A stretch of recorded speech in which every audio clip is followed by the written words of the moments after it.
നമസ്കാരം. ഈ വീട്ടിലിരിക്കുന്ന അപ്പനും അമ്മയ്ക്കും ഇല്ലാത്ത വിഷമമാണ് നമ്മുടെ നാട്ടിലുള്ള പല ആൾക്കാരും നമ്മുടെ കുട്ടികളെ പറ്റി, പ്രത്യേകിച്ച് കോളേജിൽ പഠിക്കുന്ന കുഞ്ഞുങ്ങളെ പറ്റി. ഒരു ആഘോഷം വരുമ്പോൾ സമയത്ത് അവിടുന്ന് ഇവിടുന്നൊക്കെ പൊട്ടിപ്പുറപ്പെടും ചില ഉപദേശങ്ങളും ചില വിശ്വാസപരമായ ചില നിയമങ്ങളൊക്കെ.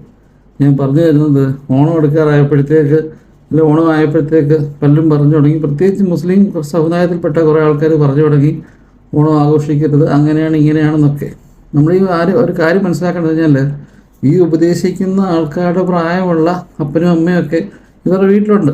അവരാ കുഞ്ഞുങ്ങളെ ഇറക്കി വിടുന്നുണ്ടെങ്കിൽ അവർക്ക് വിരോധമില്ല.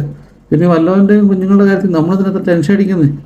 വിശ്വാസം നല്ല കാര്യം തന്നെയാണ്, മതപരമായ രീതിയിൽ കുഞ്ഞുങ്ങളെ കാര്യങ്ങൾ പറഞ്ഞ് മനസ്സിലാക്കുകയും വേണം. പക്ഷെ അതിനൊക്കെ ഒരു സമയവും കാര്യങ്ങളൊക്കെ ഉണ്ട്. ഇത് ഈ കുത്തി നിറയ്ക്കുന്നതിനൊരു ഒരു രീതിയുണ്ട്.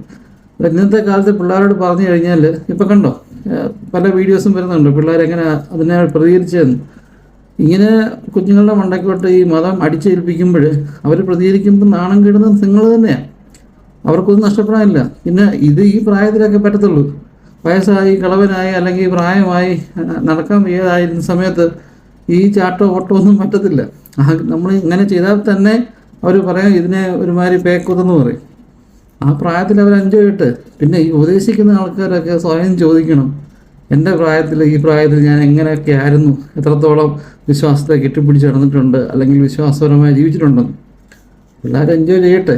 പിന്നെ ചില ആൾക്കാരൊന്നും ജീവിതം എൻജോയ് ചെയ്തിട്ട് ഉണ്ടാകത്തില്ല. ചിലപ്പോൾ അവർ വളരെ രീതിയിൽ സ്ട്രിക്റ്റായിട്ടായിരിക്കും പോയേക്കുന്നത്. അത് അവരുടെ കുഴപ്പമാണ്. കാരണം എല്ലാവർക്കും 24 മണിക്കൂർ ഒരുപോലെ ഉള്ളൂ. എല്ലാവർക്കും പകൽ രാത്രി ഒരുപോലെ കിട്ടുന്നുള്ളൂ. നമ്മുടെ ജീവിതം എങ്ങനെ ജീവിക്കണം എന്നുള്ളത് നമ്മളാണ് തീരുമാനിക്കേണ്ടത്.